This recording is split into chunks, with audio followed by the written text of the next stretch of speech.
So yeah, the floor is yours, Nana. Thank you very much, Alban. Good morning, everyone, and welcome to our webinar, Informing Better Policies in the ECOWAS region, with the highlight on connecting evidence producers and policymakers. My name is Nana Toure. I am the director of OECD Sahel West and West Africa Club, the SWAC. It's a great pleasure to welcome you all to this webinar. This webinar draws on the landmark report we will be publishing next month, highlighting the underestimated importance of inter-regional food trade in the region for growth, food security, and regional integration. We produced it in the framework of the ECOWAS Agricultural Trade Program, implemented by GIZ in collaboration with ECOWAS.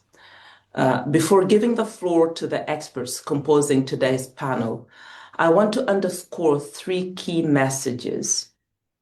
The first message is that regional food trade is the hidden cornerstone of food security and economic growth in West Africa. Despite the region's foremost importance of food trade, significant data gaps exist and persist. We still lack reliable measurements of intra-regional food trade, and what is not counted often gets left out of policy discussions. The second key message is that better trade evidence must underpin our agriculture and trade policies. Currently, data on regional food flows is fragmented and incomplete.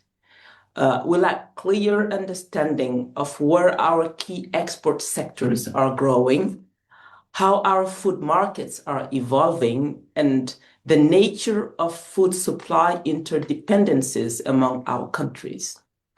Without this insight, we cannot design policies that truly reflect our regional realities.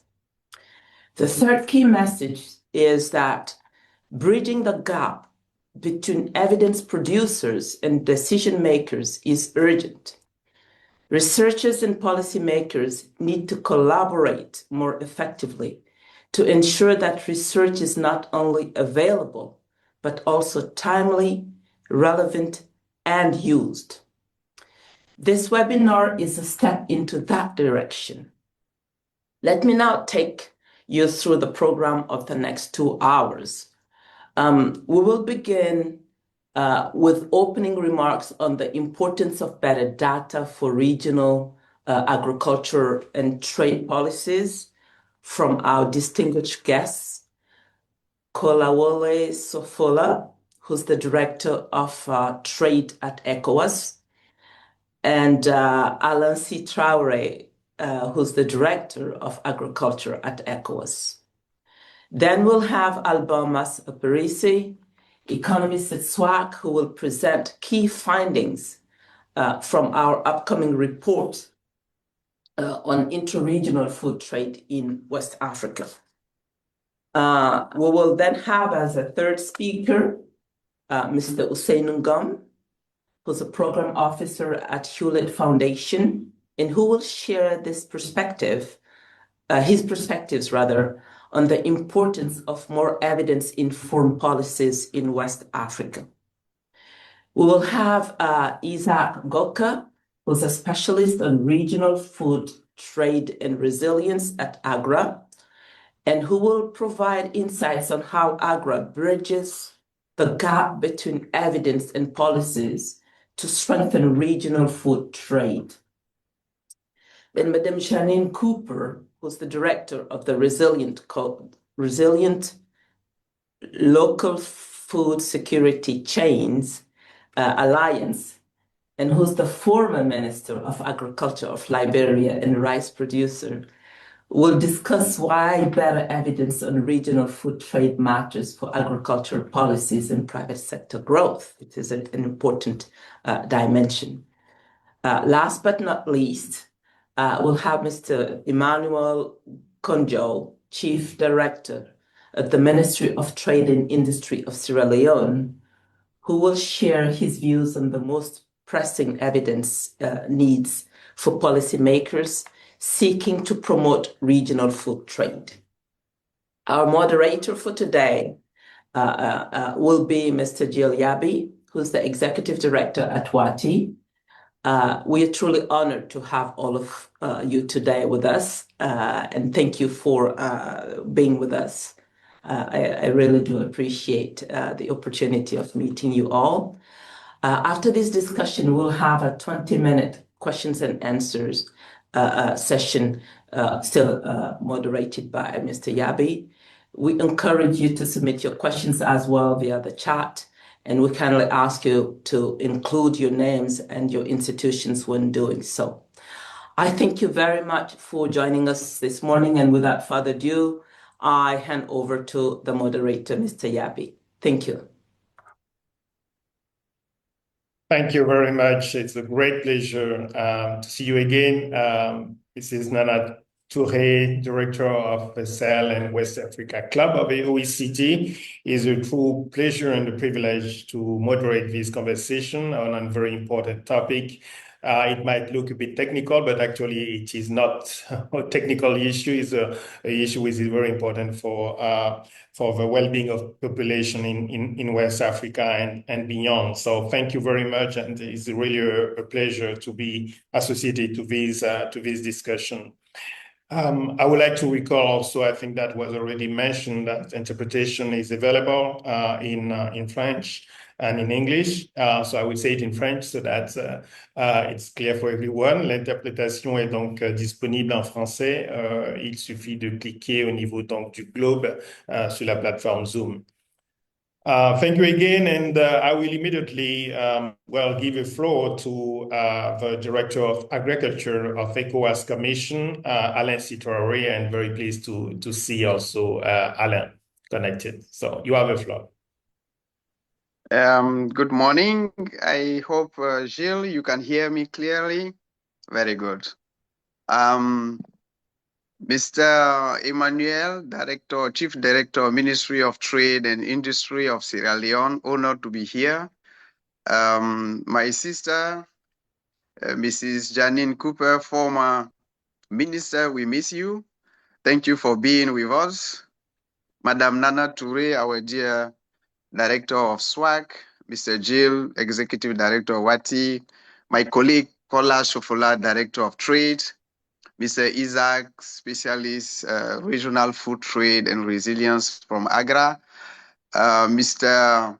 Hussein Ngom, representative of the Elwet Foundation, our development partners here present, distinguished guests, ladies and gentlemen, all my friends, we know each other. Finally, West Africa is a small club that everybody know each one. And thanks really, Jill, for your presence and being always to facilitate various platforms that we are sharing our vision and knowledge.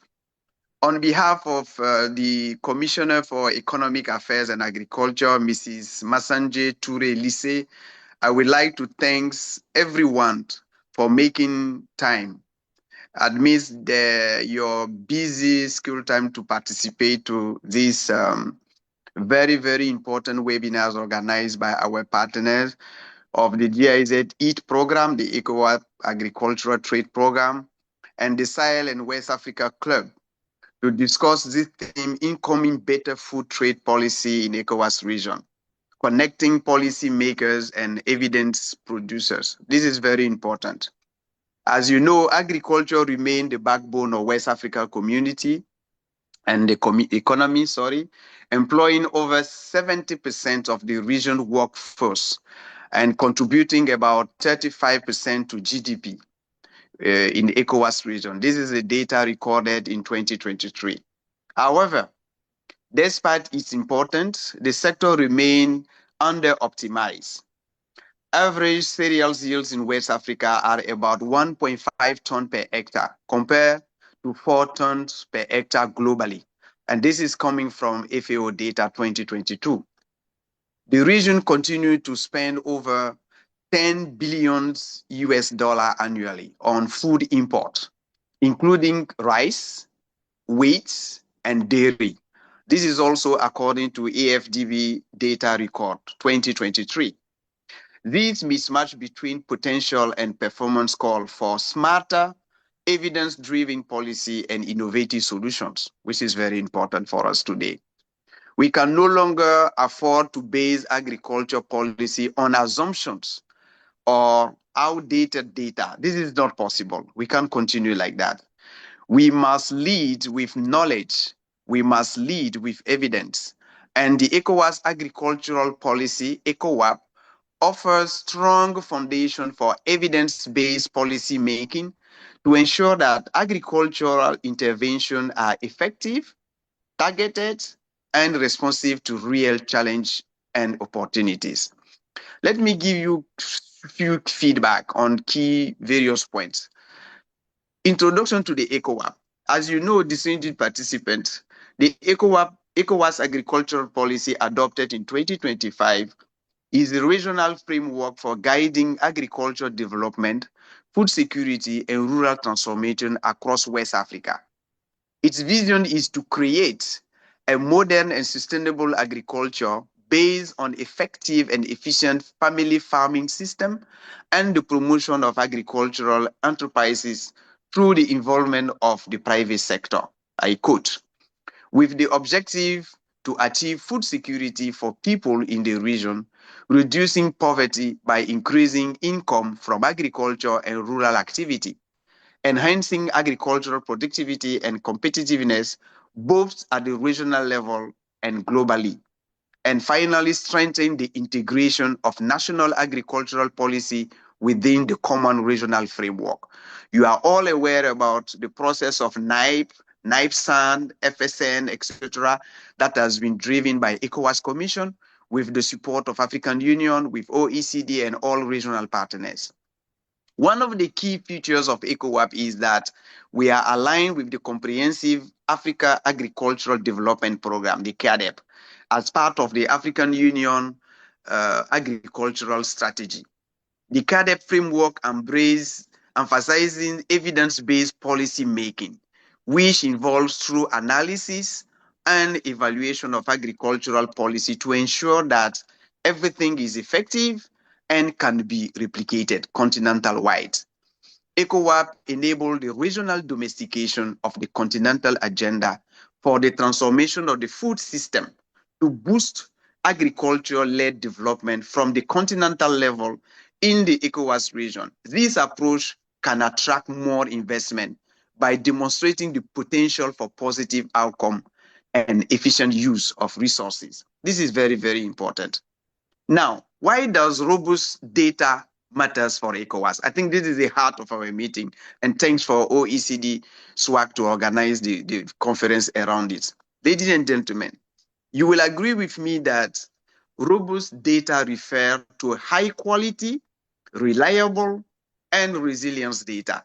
These three factors remain accurate and useful even under different conditions, methods, or analysis. It is strong enough to support sound decision making, even when facing with uncertainty and uncertainty or variation. When we are passed through COVID, Ebola, Russian and Ukraine war, etc., etc.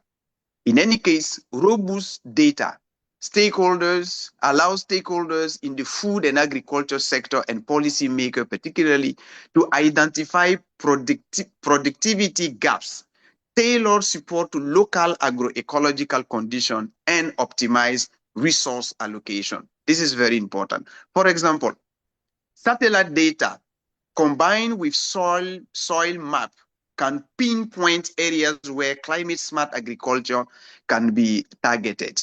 A study made by the International Food Policy Research Institute, IFRI, showed that targeted fertilizer support based on evidence can permit increasement of maize yields by 40% in northern Ghana compared to the uniform subsidy program that are not targeting relevant areas of gap. Moreover, agriculture productivity can no longer rely on intuition alone. Tools like EcoAgris, ECOWAS Agriculture Information System that we are developing are providing essential data for tracking crop performance, livestock health, food prices. Without those data, we cannot know what is working, what is ongoing in our region, and what must be changed. This is really important. Also, through data, the ECOWAS Commission were able to track the implementation of the ECOWAS agricultural policy, evaluating its performance and challenges. Statistical evidence indicate that within the 10 years period, I want to focus on those 10 years period, not the 20 years period. This 10 years period for the operationalization of the ECOWAS 2015 to 2015, key achievements were recorded, and evidence base can demonstrate it. We have improved agriculture production seriously in a certain percentage, over 20% between 2015 to 2022.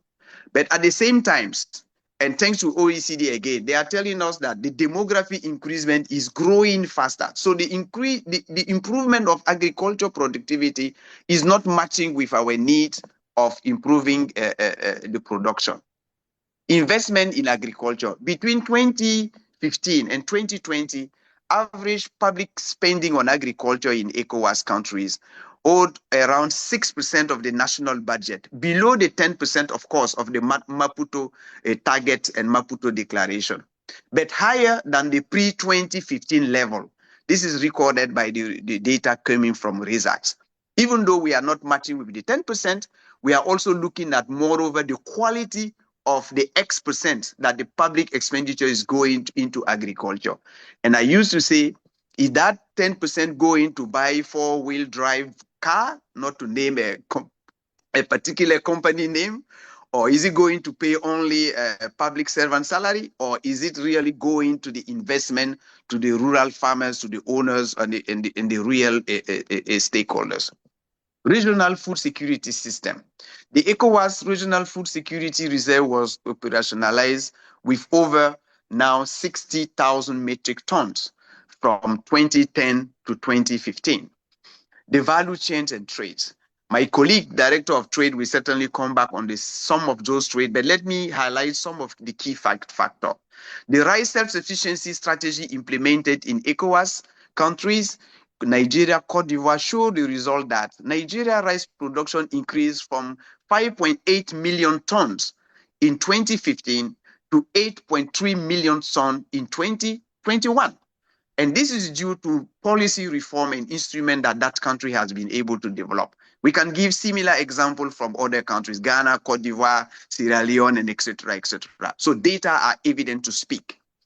Intra-ECOWAS trade in agriculture grew modestly from 10 to 12% from official data, and we will show later that is more than that with additional information.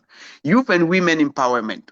Programs like youth employment in agriculture and an agriculture value chain to encourage participants to network for concerted action in favor of youth employment by bringing together the various centers receiving funding from ECOWAS are synergizing our action for better training of youth.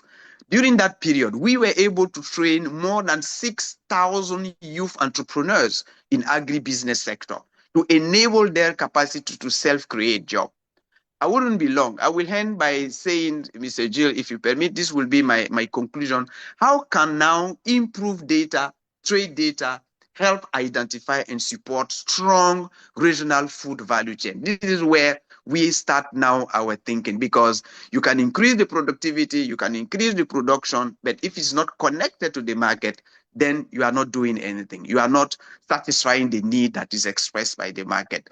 With robust trade data, policymakers can better align national strategy with the regional priorities, as outlined by the ECOWAS and the African continental free trade areas that my colleague is driving. They can target incentive where they are most needed. For instance, the corridor development and harmonized standards. For the private sector, improve data, reduce uncertainty to enable them to come and invest in our sector. Improved data is essential also for identifying and supporting strong regional food value chains. And finally, this webinar thank you for calling all the participants, is to facilitate a dialogue between policymakers and data provider to align our data. And I am optimistic that at the end of this webinar, it will contribute to the use of more robust and realistic data for decision making, particularly considering the new formulation of the ECOWAS towards building a smarter, stronger agriculture future in West Africa. I thank you for your attention, and thanks again for the consideration given to the ECOWAS Commission. Over. Thank you very much, Alain C. Traoré, Director of Agriculture at ECOWAS Commission. I think it was much more than an introduction, but it was extremely rich, and we can always feel the passion that you have for agriculture and for the work of ECOWAS, which is not well known actually by citizens of the region on these issues of agriculture. So very happy to have you. Thank you for your very rich presentation. We are lucky not to have just one director, but two directors of the ECOWAS Commission with us. So I will now give the floor to Kola Shofola, Director of Trades at ECOWAS Commission. You have the floor. Thank you very much, Moderator Jiliabi from Wati. My dear brother and friend Emmanuel Konjo, the Chief Director, Ministry of Trade and Industry from Sierra Leone. My dear colleague and friend, Director Alain Traoré, Director of Agriculture and Rural Development from the ECOWAS Commission, the Director of the Alliance for Resilient Local Food Supply Chains, the Director of SWAC-OECD, the specialist from the Regional Trade and Resilience, AGRA, the representative of Hewlett Foundation, distinguished representatives of member states, partners, invited participants, ladies and gentlemen, a very good morning to you all.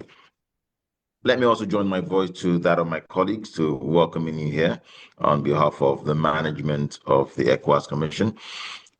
But I'd like to extend my appreciation as well to our development partners, in particular, the GIZ ITS program and the Sahel and West African Club for organizing this webinar to discuss the theme, informing better food trade policies in the ECOWAS region.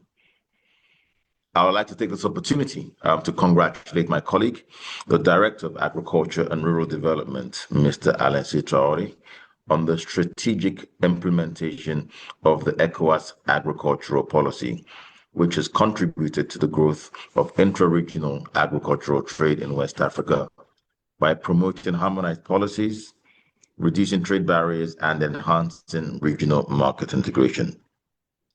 Distinguished ladies and gentlemen, this year, as ECOWAS marks its 50th anniversary, we reflect not only on 5 decades of solidarity and cooperation, but also on the journey towards regional economic integration.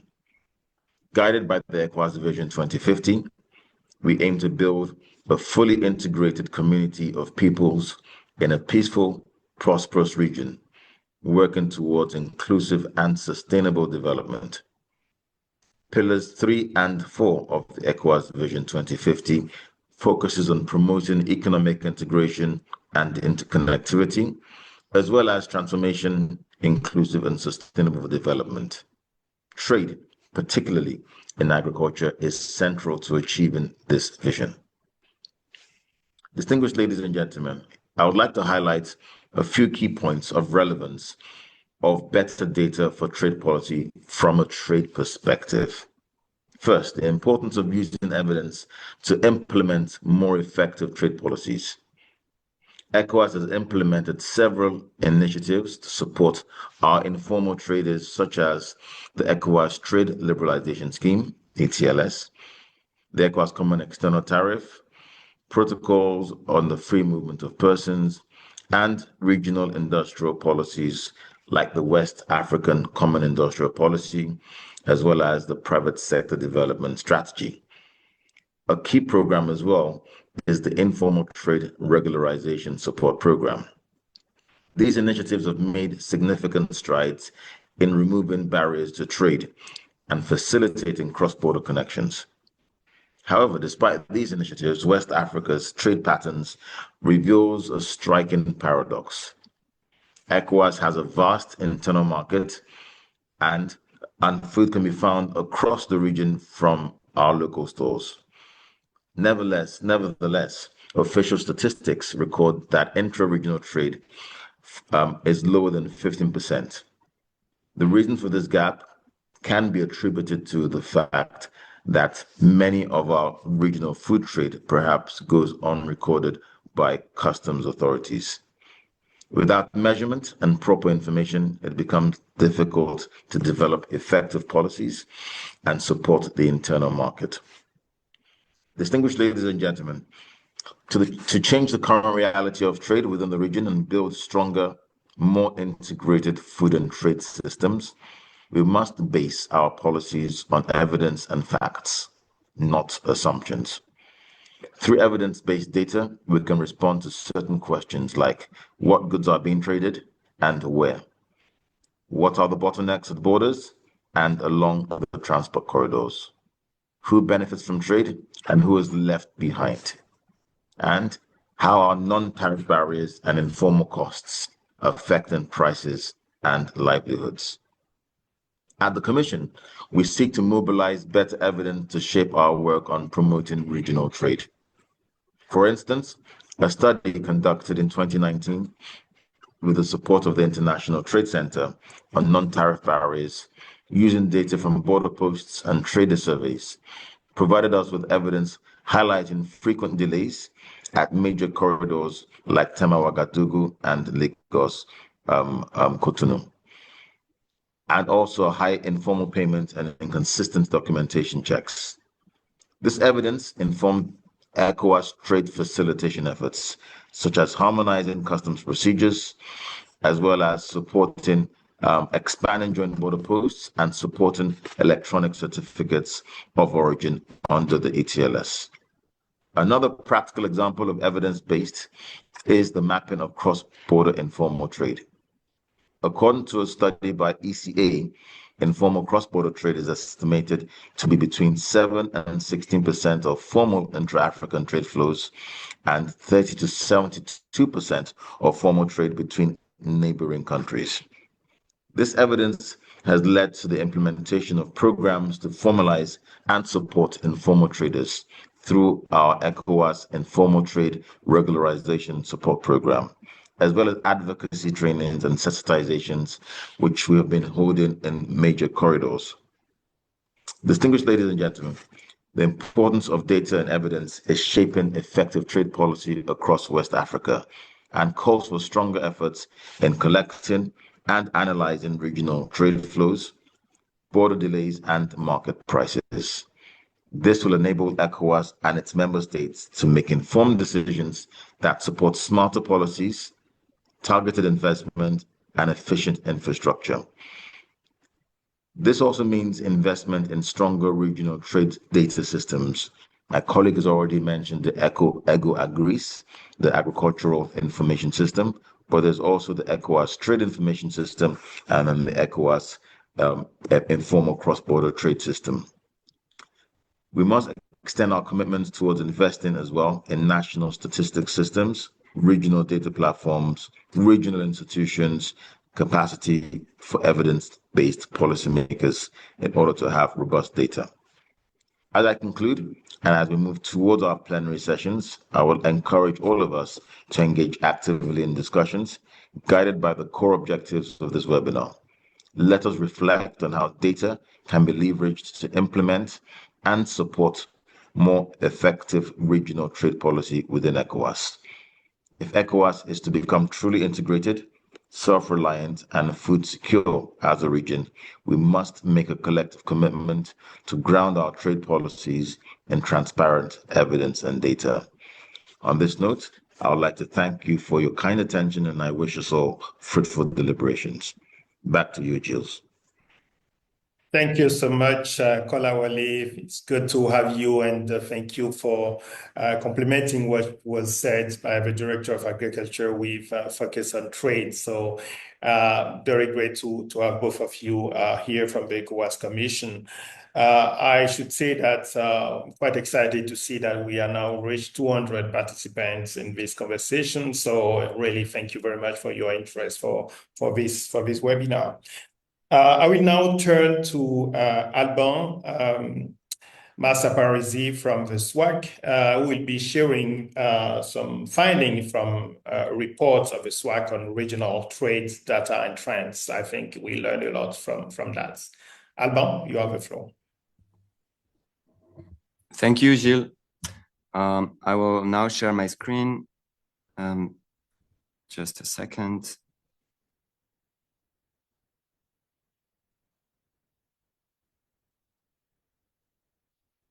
Okay.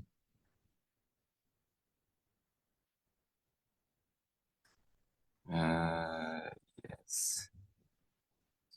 All right. So once again, thank you all for joining us today. My name is Alban Massaparisi, and I am the Food Systems Transformation Team Lead at OECD Sahel and West Africa Club. So today's presentation is based on the results from a report that we'll be publishing next month in the framework of the ECOWAS Agricultural Trade Program implemented by GIZ in collaboration with ECOWAS. So let me start with a citation that you can see on the screen. The amount of unrecorded intra-African trade is at least equal to, and in some cases significantly higher than, the levels of intra-African trade officially recorded by African states. So this citation is more than 30 years old from a World Bank report. And this is just to state that it has been long known that intra-regional food trade is largely unrecorded in Africa and in West Africa. But by how much? And what are the implications for food security, economic development, and regional integrations? So we dived into these questions using little used data sets on unrecorded food trade. And we are now presenting some of the key results of our work today. So the first thing we looked at is to try and get a better sense of the actual size of intra-regional food trade in West Africa. So we looked at data sets available on unrecorded food trade in the region, harmonized them, aggregated them, also with the official data available on intra-regional food trade. And this allowed us to get that better estimate of the actual size of intra-regional food trade. So to do so, we used three main sources. You can see on that chart on the screen, the blue stack corresponds to recorded intra-regional food trade data that has been recorded by the customs. But we also then used two additional sources to measure or to get a sense of the size of unrecorded trade. The purple stack on that chart corresponds to data from ECOWAS, which is a regional initiative led by SILS to collect data on unrecorded food trade across regional markets, with the West Africa Association for Cross-Border Food Trade having conducted most of the data collection in the recent years. The pink stack on that graph corresponds to surveys from national statistical institutions in Benin, in Niger, in Togo, and from the Central Bank of Nigeria for Nigeria. Each of these surveys are available for 1 year only. So when we sum up this data, the total size of intra-regional food trade doubles already, going from $1.5 billion US, which is about 900 billion francs CFA, to $3 billion US, which is about 1,800 billion francs CFA. So you already see immediately a doubling of the value of intra-regional food trade when we consider these partial data sets on top of the existing data. However, what we just showed is only the tip of the iceberg. One issue is that the ECOWAS data that I just showed, while very valuable, has some shortcomings in the number of products it covers and the number of informal cross-border points. And so if we assume that the average ratio of unrecorded to recorded food trade found in Nigeria, Benin, and Togo, where we have the most detailed data due to those national country surveys, if we assume this stood true for the whole region, then the actual size of the trade would be closer to $10 billion US. So this is 6,000 billion francs CFA. So this additional estimate is the orange stack on that graph. So we believe this brings us closer to the proportion or the magnitude of that intra-regional food trade. And for comparison, this is 6 times the amount of aid for agriculture and food that West Africa receives. based on official development assistance data of the OECD.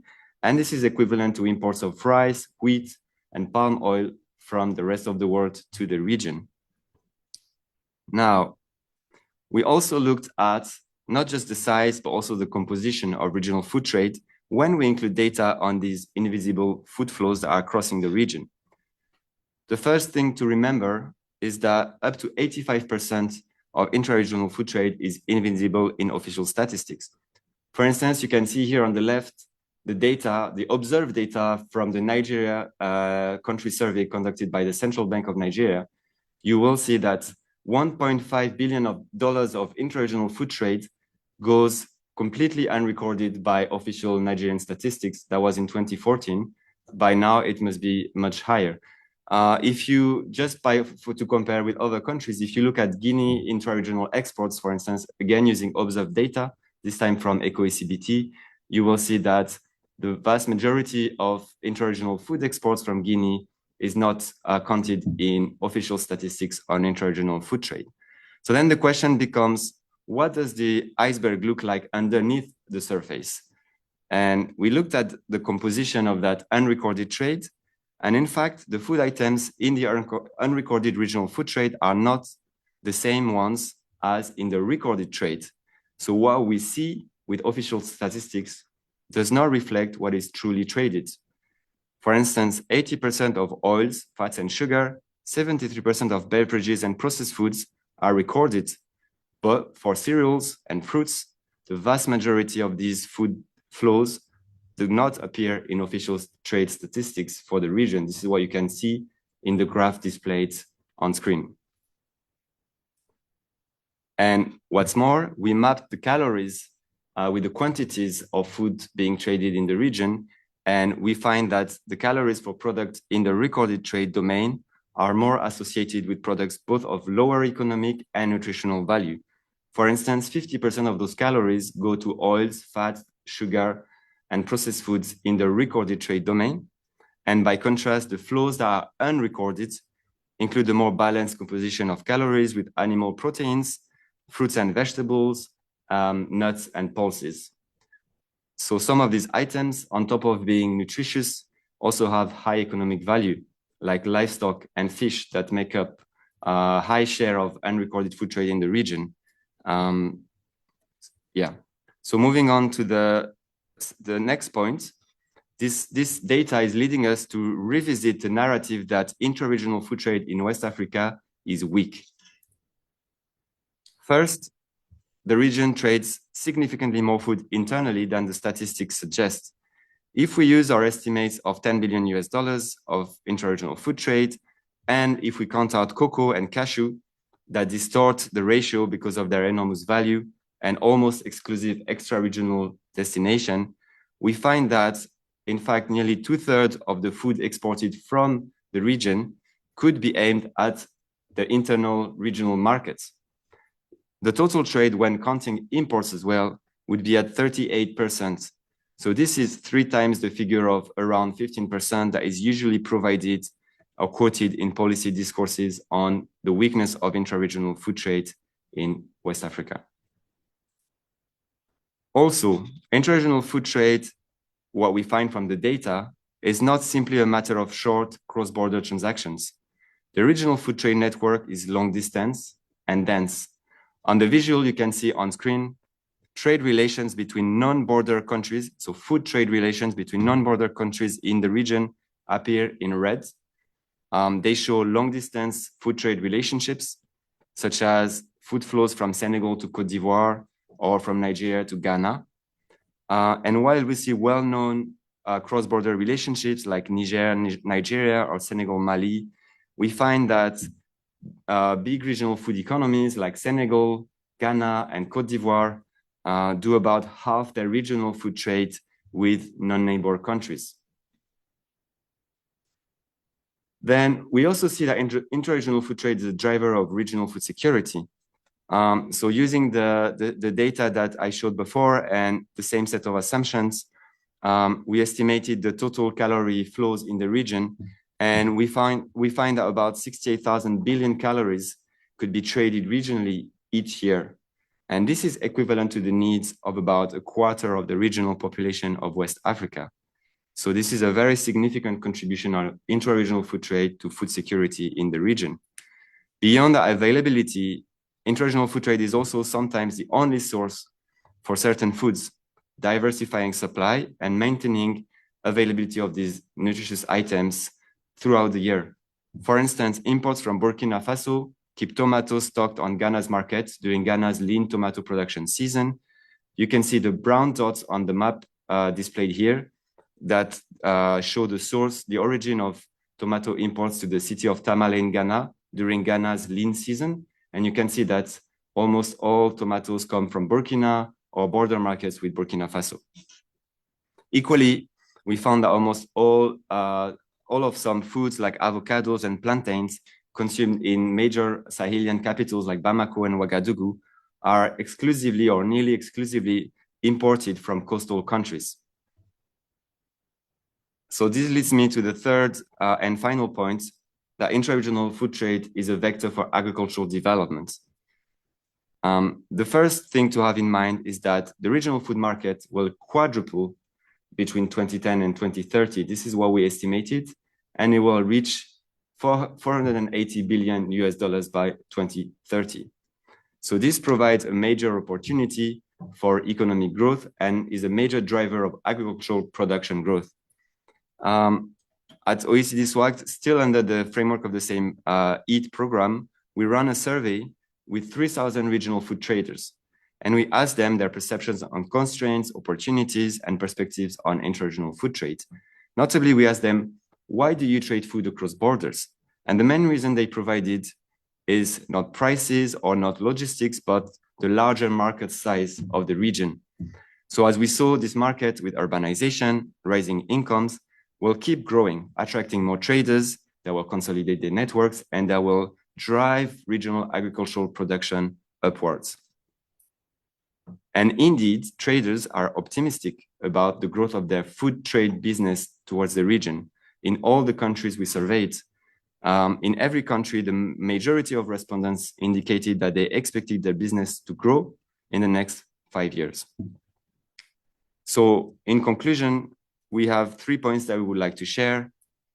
The first one is the importance of regionalizing the food sovereignty and agricultural export promotion agenda in West Africa.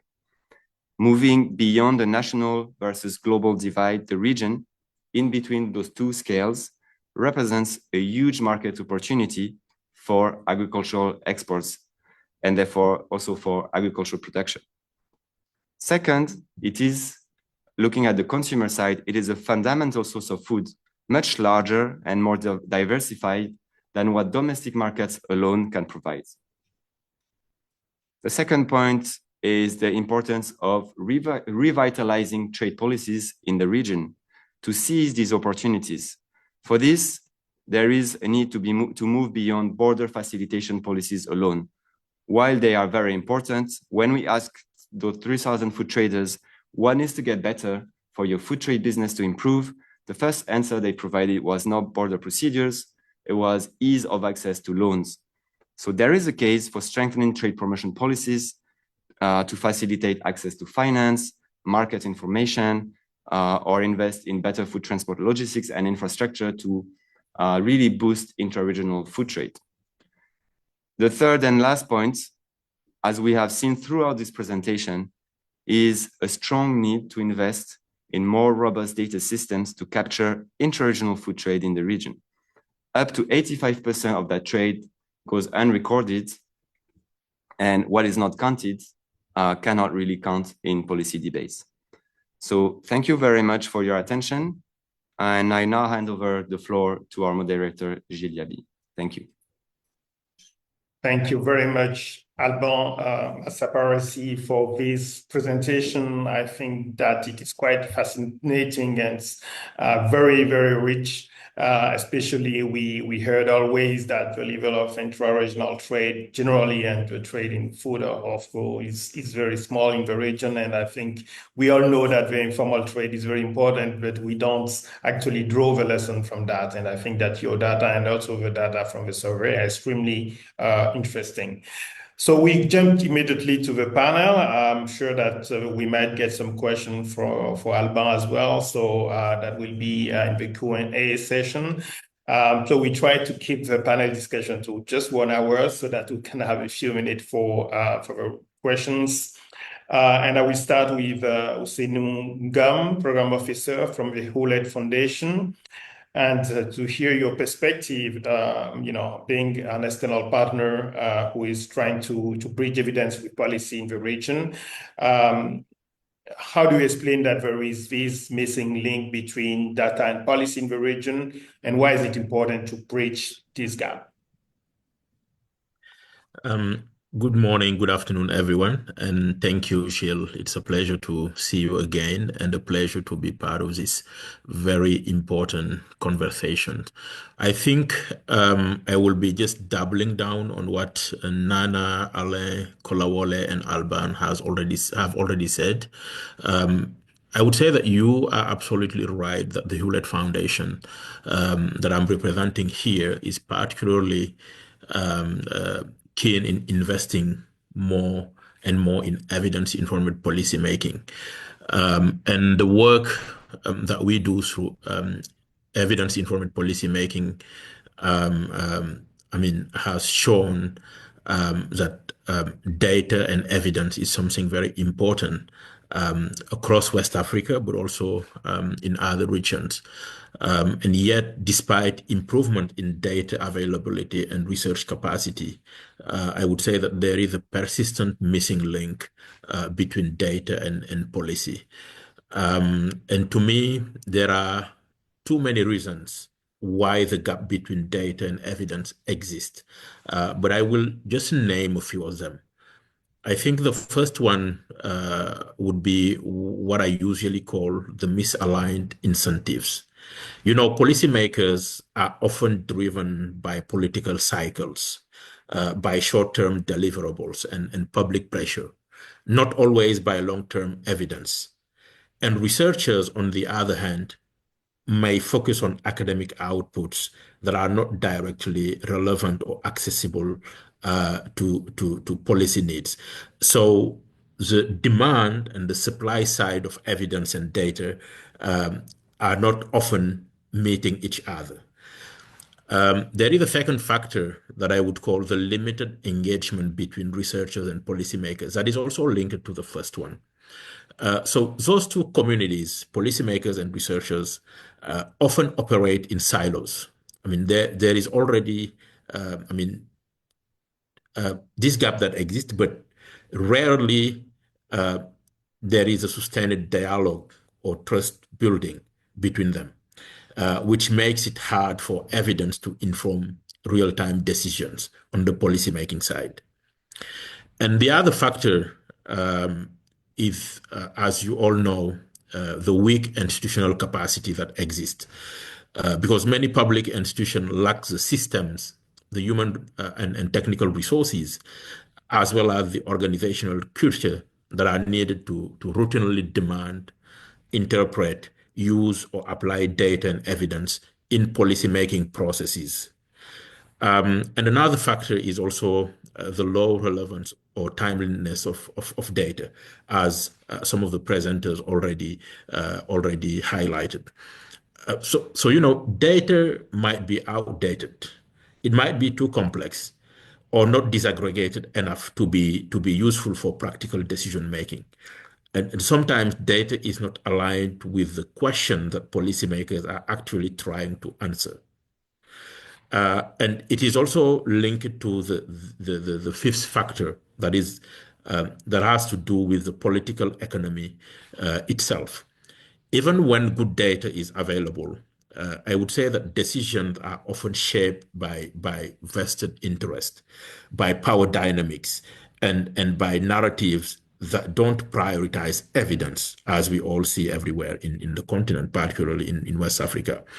And the last factor that I would be sharing about is the lack of inclusion in the data and evidence field.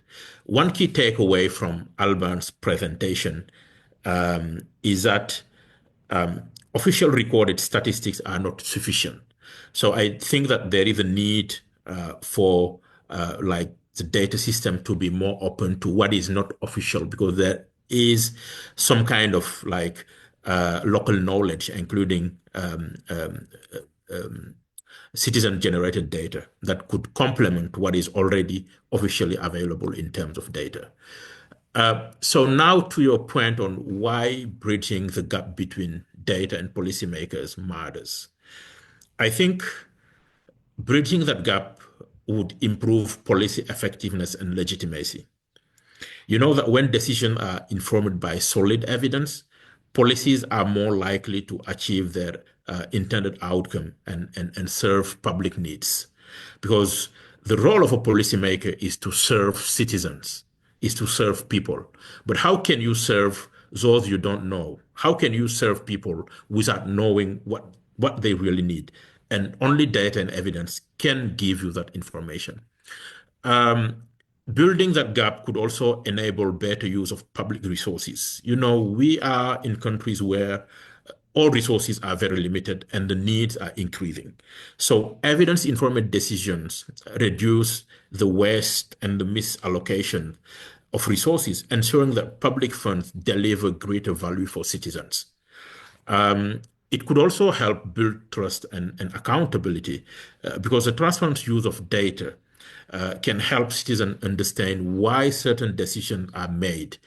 And in turn, it could strengthen the public trust in institutions that are implementing policies. And it could also help advance equity. Let me explain why. You know, data, especially when disaggregated, can help reveal what the disparities are and can help target policies toward marginalized groups. Just better knowing where the needs are and where those needs are not yet being tackled could help policymakers be more efficient on the way that they deliver for their citizens. And last but not least, I think bridging the gap between data and policymakers could foster innovation and learning, because evidence use promotes adaptive policymaking, where government can learn from what works and continuously improve and also share experience among them. So those are the things that make it important, I would say very important, to bridge the gap between policymakers and data. And what we can do, I mean, I think that the efforts like those that the Hewlett Foundation are supporting are looking at like strengthening intermediary organizations that translate evidence and data into actionable format, actually, to make them more useful and usable for policymakers. And we also support capacity building within government and institutions to demand and use data. And we foster sustained partnership between researchers and policymakers and create some regional learning platform that promote peer learning and institutional reform, where actually both policymakers and data specialists can share about what they learned and inspire each other to replicate a few existing ways of using data for policymaking that have worked elsewhere.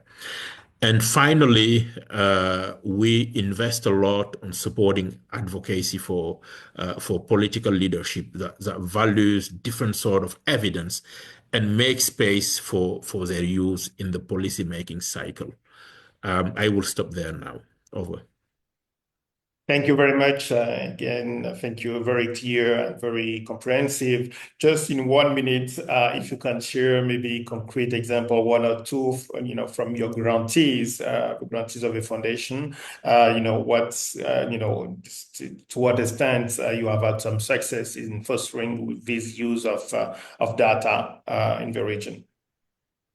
Yeah, that's a great question. So let me stay in the theme that is discussed today as agriculture and food security and give a few examples, maybe one or two that are happening in the West Africa region. There is a a local think tank in Senegal that is called IPAR, Initiative Prospective Agricole et Rural, that we support. They are one of our most strategic grantees in West Africa. It's a policy think tank that plays a central role in promoting evidence-informed policy making, not only in Senegal, but as they started doing across the region by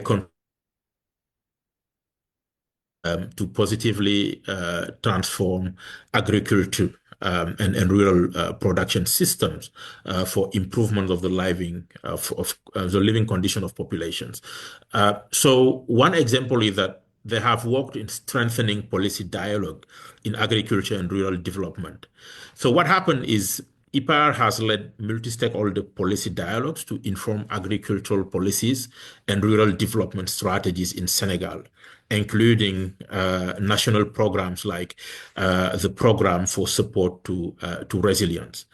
And the impact has been huge because they brought farmers, civil society, researchers, and policymakers into structured framework for dialogue. They also used evidence, for example, land tenure data, agricultural productivity studies, to shape discussion on rural resilience and youth employment in agriculture. And then they also helped design policy recommendation based on those evidence that were integrated into the Plan Sénégal Émergent, that was the national development plan then. And I think what made it possible was their strong facilitation skills and trust across sectors, and then their ability also to frame the issues in politically relevant and accessible ways. They also, in another example, used citizen data and participatory research for inclusive policy. And what they did concretely is they conducted participatory action research in rural areas and urban peripheries to collect citizen perspectives, particularly those of young people and women on land, jobs, service delivery, and many other things. And the impact was also significant because they were able to influence municipal and regional planning through bottom-up data collection. They were able to share findings with parliamentarians and local government officials to inform decentralization strategies and integrate citizen-generated evidence into national discussion on social protection and land employment. And the president example, I mean, the enablers were also a strong grounding in both research and community engagement, but also using methodology that are relevant for local knowledge as policy relevant evidence.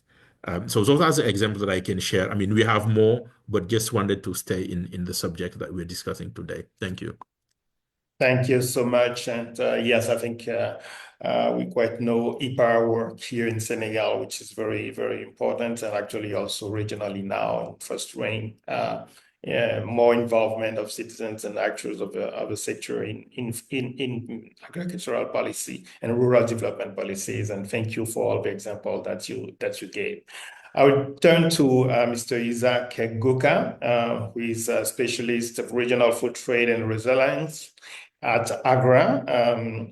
And I will be asking you, where do you see the most pressing evidence gaps for better regional trade policies, and how is your institution AGRA addressing them? And thank you for being with us. Thank you so much, Gilles. It's a pleasure to join this webinar today. Thanks so much. I've seen Dr. Alain Kola. It's a pleasure to reconnect again.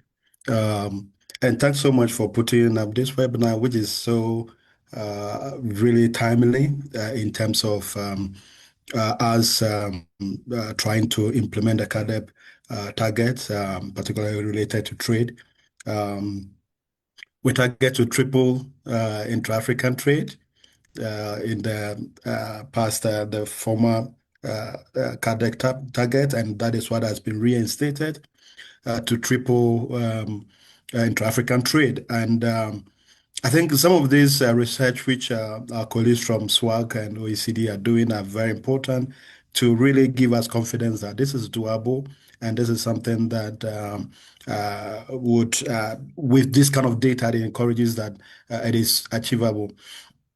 Turning to your question, some of the pressing evidence gaps for regional food trade. I would let me start with I think all the speakers have really alluded to this, but just nailing it down much deeper is that today it is still difficult in African countries to be able to establish the real or close to 90% the real food balance in a country. It is still difficult to be able to determine what are the production levels and what are the demand levels in our countries. Various data has been flowing here and there. I'll give you an example. Last year, the Southern African region suffered a great drought, and there's been need to put up measures that would be able to show how much is remaining and how much more food is needed. That data, we had several data flowing. Nobody has been able to establish really what is the real level of food availability and what is the gap that is needed to be filled. And so that is the sort of situation that we find ourselves in. There's been very dramatic, policy measures related to trade, restricting of exports of grains, some restricting the import. And so those are things that we are faced with real data to be able to make concrete decision as to what that is more effective. So determining having a data that gives us a click away of knowing the real level of food supply and demand has been something that is a pressing need.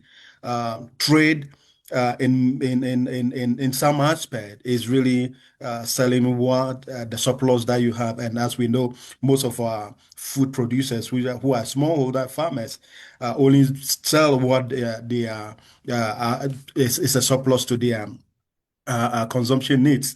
So data is in that respect is something that is really is a pressing need. Very related to that is also the ability to have a quick analytics of really the situation available to policymakers. And I'll give you two examples related to the Southern African drought. One of the things that AGRA has been pride itself in is being able to be able to work with governments so quickly and be able to put up analytics that informs their decisions. So we quickly went in and be able to do some ground work and putting on what really could be the data needs, and then also providing some kind of advisory support to both Zambia, Malawi, and to some extent Zimbabwe and Mozambique.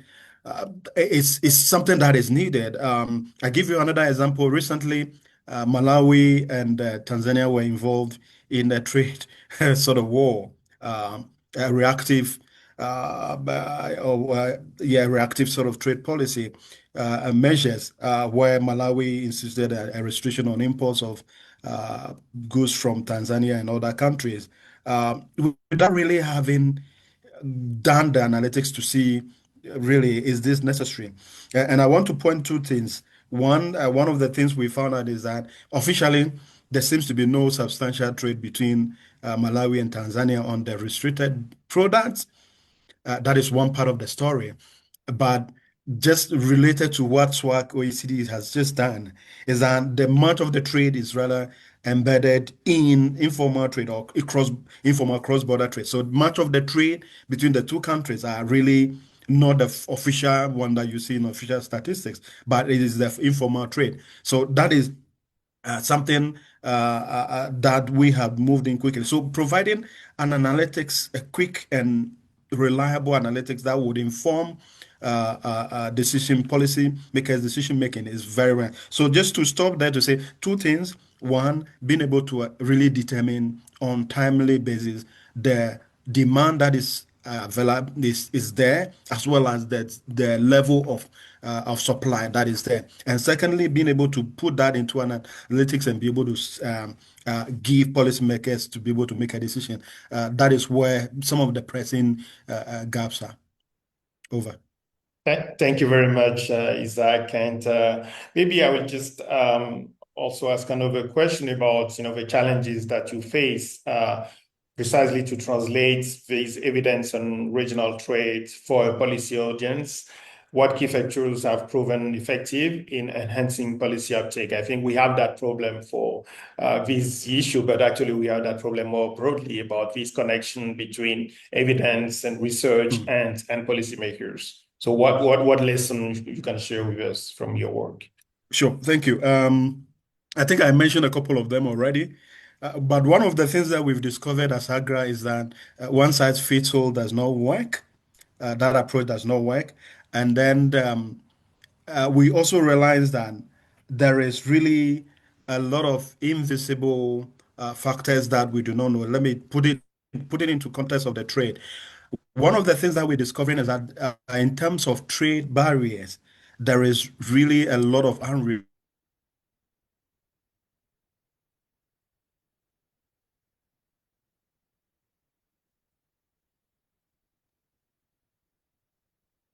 I don't know if it's on my side or if you can still hear Isaac. No, Gilles, we cannot hear Isaac and I. Yes, we can hear Isaac.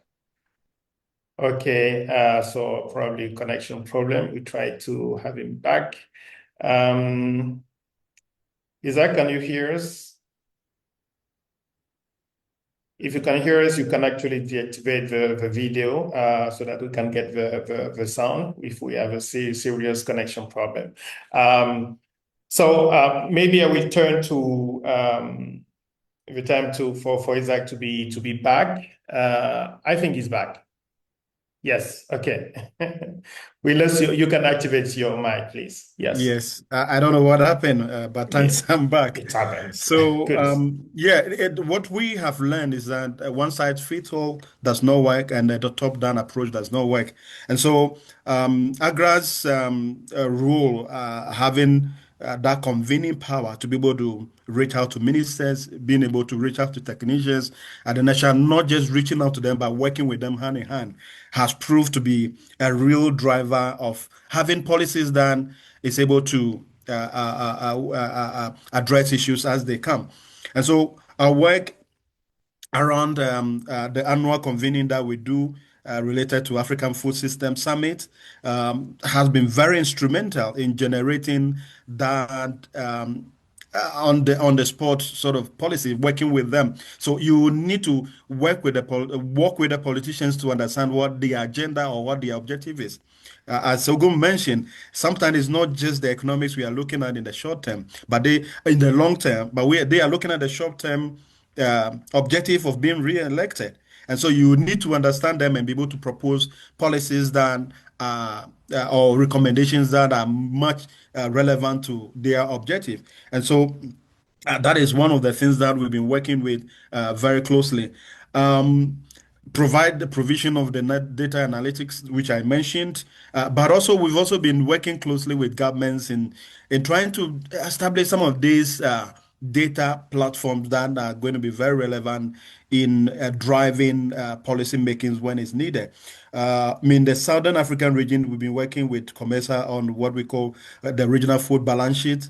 Basically, how do we generate data from to address where the supply is and what is the demand in the region. It's been one of the things that one of the success things that we're doing. And I mentioned the political economy analysis is something that you cannot ignore. If you ignore it, whatever policy measures you propose is going to fail. And so one of the success factors is to make sure that our analytics and our recommendations with our work with government is not just blindfolded by our technical knowledge and ability, but also pitching that within the economic, the political economy considerations. So just to stop that, those are the two main things I thought I wanted to mention. Of course, we've been producing this annual report, the African Agriculture Status Report, working closely with IPRI and academia in the African Agriculture Trade Monitor. Those are things we try to generate. We do a piece that we produce every month, which I lead, called the Food Security Monitor, which we produce and publish monthly. It's one of our ways in terms of collecting data from the very countries that we support and giving them evidence to see where the demand is and then where the supply is. I think I can stop there. Over. Thank you so much. Again, very, very interesting. And I think you put out very nicely the need to understand the context and the political economy. I guess that it might include the fact that maybe some political actors, some might have some private interests as well in the sector, and be able to understand that is probably essential also to be able to convey key messages. So thank you very much. And now we'll have two perspective, national perspective from Liberia and then Sierra Leone. We are very happy and privileged to have with us Madam Mrs. Janine Cooper, who is now the director of the Alliance for Resilient Local Food Supply Chains and also a rice entrepreneur, but who was before the Minister of Agriculture of Liberia. So thank you, Madam, for being with us. And my first question will be about maybe your experience as minister in Liberia, and how can policymakers make better use of evidence on regional food trade to support the private sector, and maybe what were the constraints that you faced when you were in this political position? Thank you very much, Gilles, and thank you especially to the OECD SWAC team for the invitation to participate in this webinar that recognizes the importance of connecting policymakers with ground truths derived from what you call the evidence producers. I'm even more delighted because I've played roles with the so-called evidence producers in the private sector in Liberia, with policymakers in government, and in the UN, where technical assistance often derives. And more recently, you've mentioned me being the chair of the board for the Alliance for Local Food Supply and Nutrition Solutions, which is a brand new coalition emerging from the UN Food Systems Summit and comprised of African member states, private sector, civil society, research, and academia focused on Africa and African solutions. I also advise and represent agribusiness interests in the Liberia Chamber of Commerce. So in these positions, it is imperative that we work with the best solutions possible for the public sector and the private sector to drive Africa's development together, and especially its food security and sovereignty. And so as minister in Liberia, I operated with blinders. Less than many others, because I had been in the private sector, what was going on across the border was really murky. It was difficult to see. I could stand at, as an example, the ferry crossing at the Kavala River, which separates Liberia and Cote d'Ivoire. And I would see vessel after vessel carrying palm nuts, cocoa, rubber, sugarcane, vegetables, rice, even imported goods from Liberia to Cote d'Ivoire every day. But only a tiny fraction of those goods were even recorded. And in the evenings, the vessels will bring back goods as well, also unrecorded.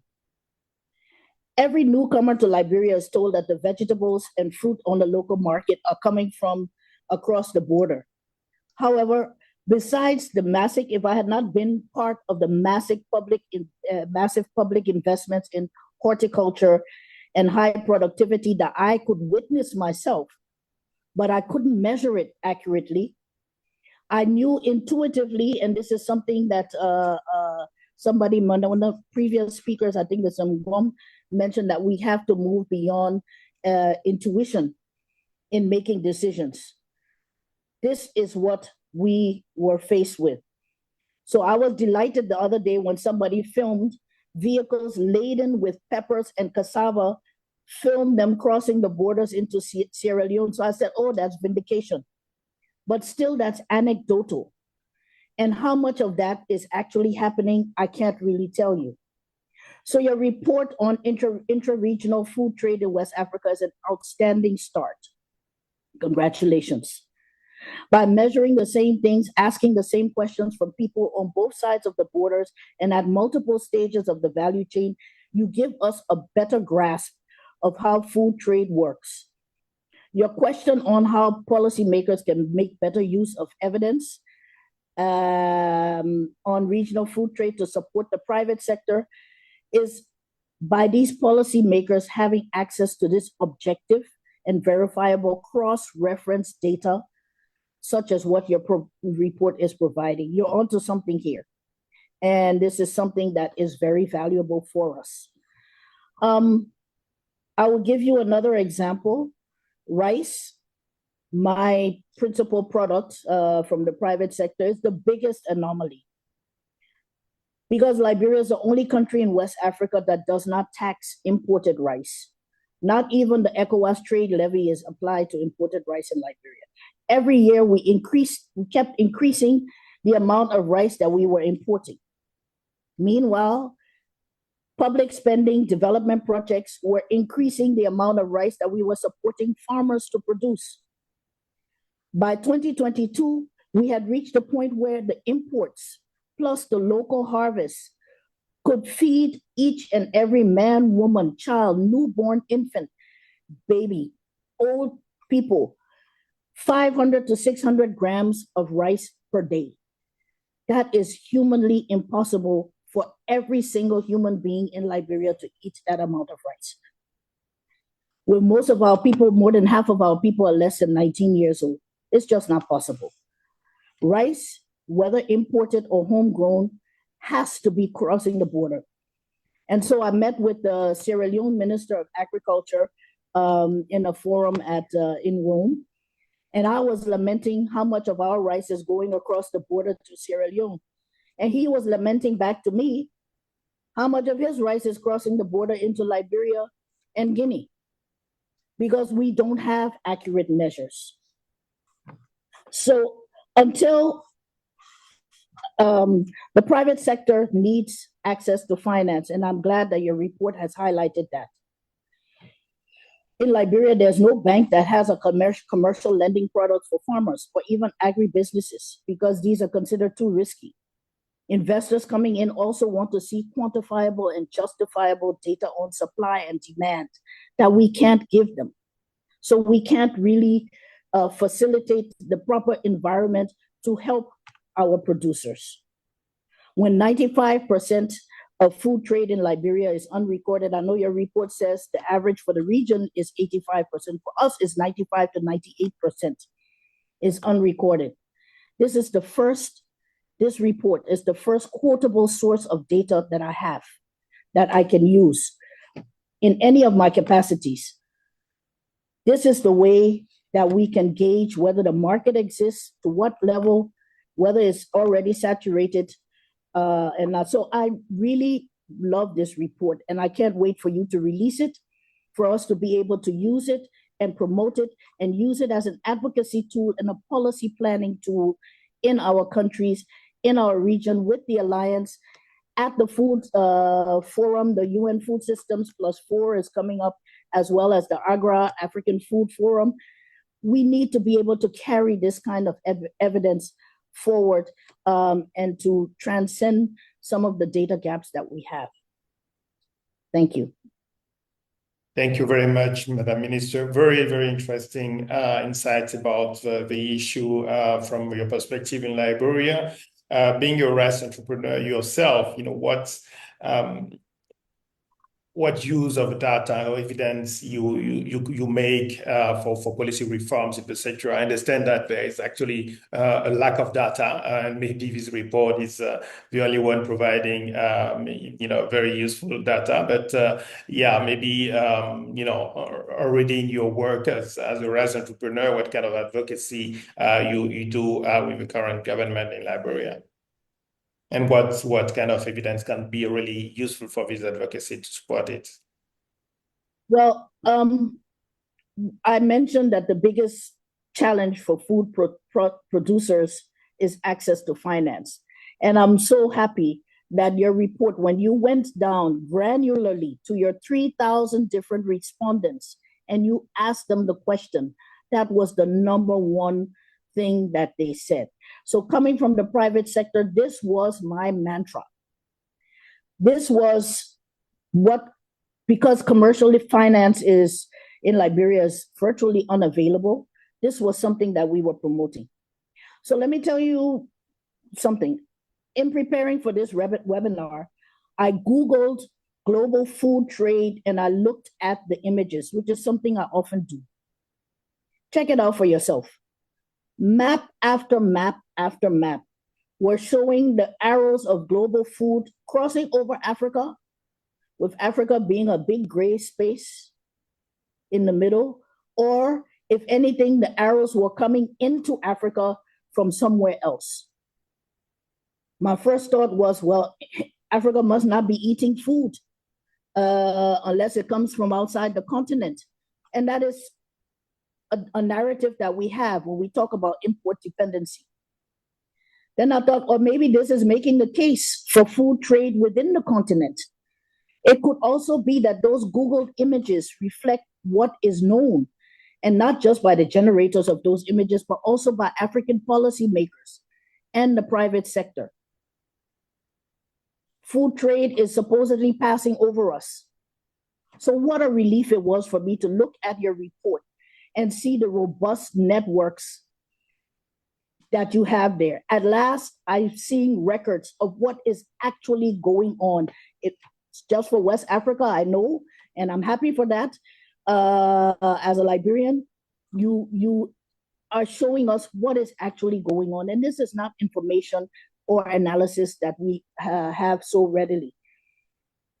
So I spent a lot of my career as a humanitarian advocate. And when I came into the private sector in Liberia, I quickly slipped into the same kind of advocacy role. I love speaking truth to power. But when it comes, I found a lot of times that when you talk to policymakers and they're deriving solutions, they're doing what Albert Einstein called insanity, doing the same thing over and over and expecting different results. I was lucky, or I was loud, but I found myself as private sector focal point in designing a new project for smallholder transformation and agribusiness revitalization with the World Bank. I could provide from the private sector the evidence, intuitive, but the evidence of what was needed by agribusinesses: access to finance through patient capital, access to markets in urban areas and for export, energy and infrastructure solutions, but most of all, to get the government and the public policy makers to hear us and to see us with my loud voice. Well, I was so loud, I found myself becoming Minister of Agriculture with the mandate from the president to do for the country what I had done for my company. And I was lucky. We were lucky to be able to shape programs that listened and gathered information from the fragmented producers, the value chain actors, the processors and consumers. And importantly, we allowed the businesses and farmers and cooperatives to determine their own solutions, which we would support to the extent possible. And for 2 years, we set up and managed the largest matching grant scheme that the Liberian agriculture sector has ever seen. And through it, we were able to improve rice production and marketing so that homegrown rice is widely available from dozens of producers, not just a handful from before I became minister. The rice harvest in late 2023, early 2024, was the largest one ever recorded in this country. We built a palm oil industry, setting up more than 30 palm oil processing plants for edible palm oil, which is our staple fat, not for biofuel. Cassava processing, poultry and egg production, horticulture. But as hugely successful as it was, it became a victim to what Mr. Ngom talked about. Policy makers are linked to political cycles. So the political cycle changed, and the directions that we were going also changed. Several agricultural sectors in Liberia are ripe for industrialization and investment. And your report, I don't want to say it's timely. We needed it yesterday. We needed it last year, but it's here now. And this is something we can have now: access to verifiable data, data on production and consumption. And this is the kind of data that we need. So this report goes a long way to helping us to shape our advocacy and our planning from the private sector, from the alliance across the continent. We want more. And I've taken note of what some of my other speakers have talked about, their readiness to support policymakers in using this kind of data from Hewlett-Packard and also from OECD and from ECOWAS, from my brothers from the ECOWAS Agriculture Secretariat. Thank you. Thank you so much, Mrs. Cooper. That was really interesting, again, to understand the reality between the private sector and policymaking, and your experience on both sides is extremely rich. So thank you very much. Now I will turn to one of the neighbors of Liberia, Sierra Leone, with Mr. Emmanuel Konjo, who is the Chief Director at the Ministry of Trade and Industry. We are very happy to have you and very privileged to have you as well.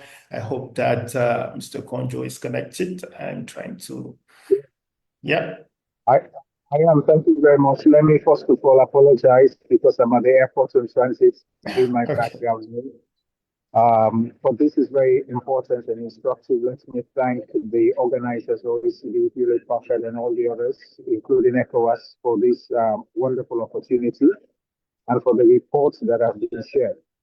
I have listened to all the speakers with rapt attention, and again, for us as policymakers, this comes in at a very important time, especially from where I sit from the Ministry of Trade and Industry perspective. One of the biggest challenges we have in global trade today is food insecurity, rising food prices, inflation, and the lot. We have a very young population. What do we need to do with them? So there is no gainsaying that data-driven policies must be designed and developed. Gone are those days when we only look for what the people say and where gaps are. So what is it that we have done in Sierra Leone? So, for example, as a Primus program, in the next 5 years agenda is kids alone. I'm happy Madam Minister talked about it. The interaction she had with my minister in Rome. Sierra Leone has realized that we really need to look inwards and we have to feed our people, having a young population. So given the fact that as public sector, we don't have the resources or the capacity, we had to create policies that open up the space for private sector to participate. And this is what the private sector has been craving for them to have the information, the data that would enable them to be able to actively involve in all the value chains of agriculture. So in the past, taking for example, we have been asking importers to come into the rice sector. It's easy to sit on my laptop and import rather than to go to the field and produce. And having spent so much money, then nothing comes out, there is a lot of disincentive. So what data does is, one of the very first things we have done is to do a complete soil analysis of the entire country. We have done a land map where we have allocated land banks according to the ecology and where interested crops or products can be produced. So these are also some of the initiatives, but it only comes in when you have the private sector coming in, and data is significantly important. But what has been said so far, given my background, I apologize profusely. I thought I would have gone straight home, but I had an hiccup. But nonetheless, I think this discussion and the data and the report that we have received is very important. It is something that we need to know. But importantly also, I want to talk about having the regional dimension to this. I'm happy that ECOWAS is taking the lead. Madam Minister mentioned that rice moves from both Liberia and Sierra Leone, and similarly with Guinea, because there is a protocol on free movement and goods. So we are able to do that. But what do we need to do? How do we need to make it simpler? How do we need to simplify the ETLS process? How do we need to get the most of our informal businesses that are involved in this cross-border trade to be able to use and utilize the trade facilitation systems that we have These are the conversations that we need to look at. Is automation the way to go? So these are things that we need to talk about. But I'll leave it as it is so far. Thank you so much, Mr. Konjo, and we do understand the conditions that are not excellent for your participation, but you did share very interesting insights. Maybe just one question, and then we'll let you go about the regional fragmentation. There is some tensions in the region. How do you see that? As is it a challenge to the improvement of policies in the region, and especially the trade in the region? Or do you see that, in the part Liberia, Sierra Leone, Guinea is not directly connected to the Sahel, and then you don't see a direct impact on the current fragmentation on Sierra Leone? I see it as an opportunity. These are things that the private sector can come in to work with both the ECOWAS Commission, the Mano River Union, and national countries. That there are gaps. But how do we need to use innovation? How do we need technology? How do we design our policies to fill in these gaps? So how importantly for government is to create the enabling environment for the private sector to be able to participate. Because when we have the private sector coming in with innovative ideas, then we are able to address these opportunities that are there. ECOWAS is a market of over 400 million people. I mean, Niger is producing onions that is feeding 150 million people. There is still a gap for onions because we all eat onions in West Africa. So what is it that we need to do? How do we need to come together? So it's the data that we need to give to the private sector. They use this data to say, hey, there is a market for 250 million people for onions. What's the ecology in Liberia? What's the ecology in Sierra Leone? What's the ecology in Guinea? Can I go in there, have land, make it easy for me to be able to plant and sell? So these are the things that we need to address.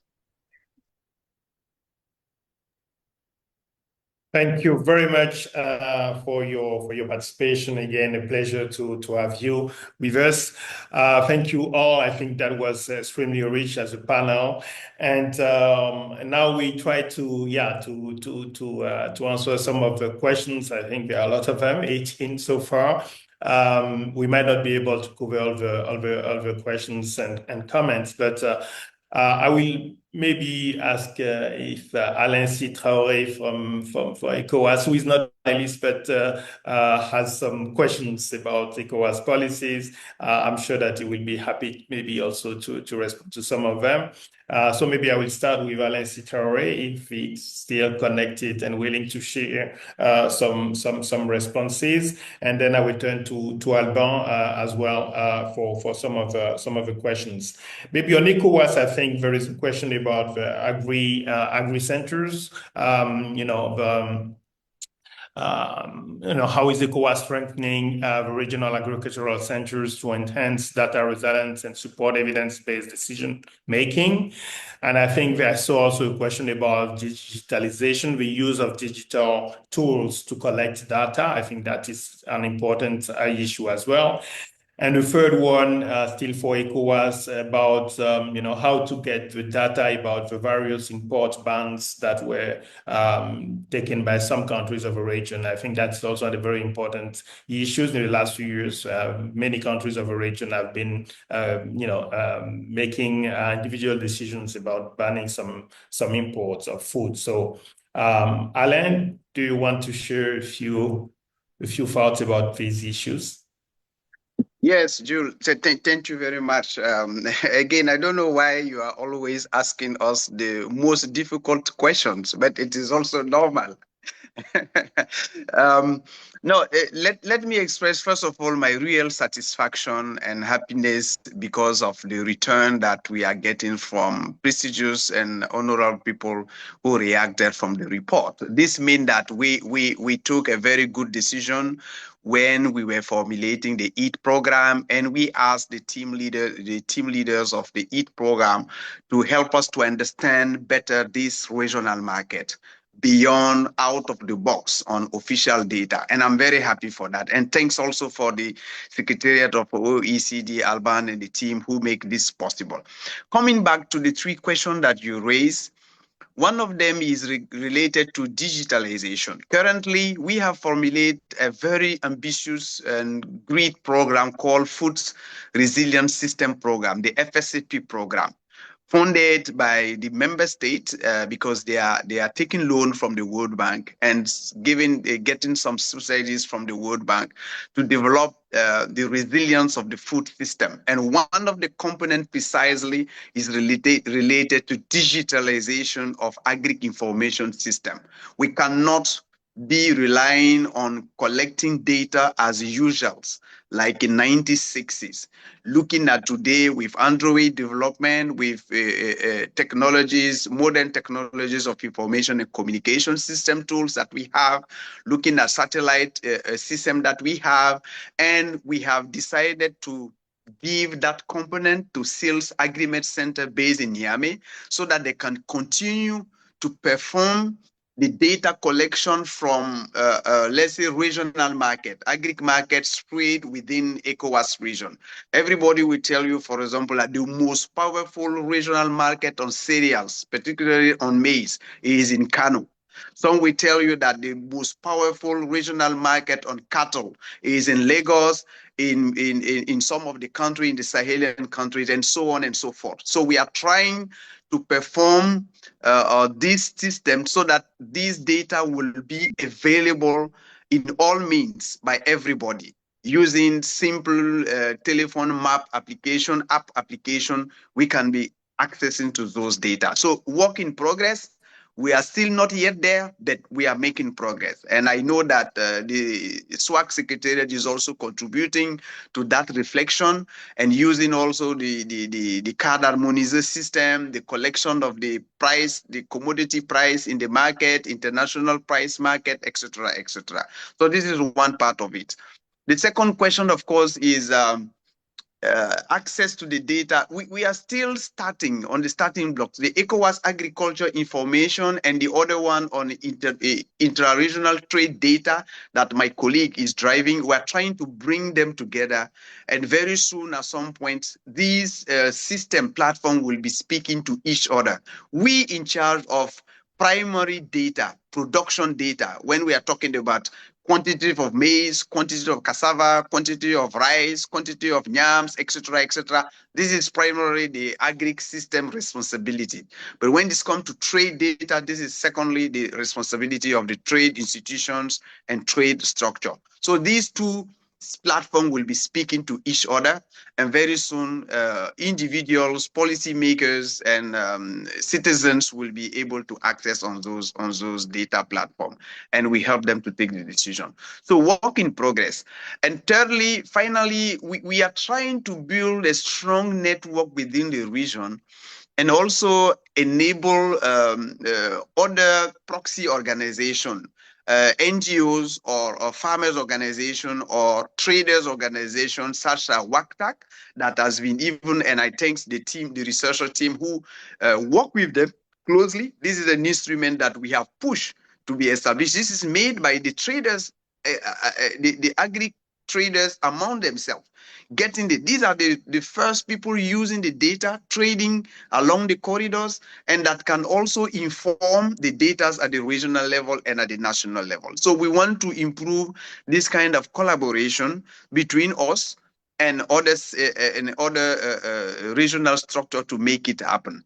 And of course, the centers in ECOWAS are not left behind.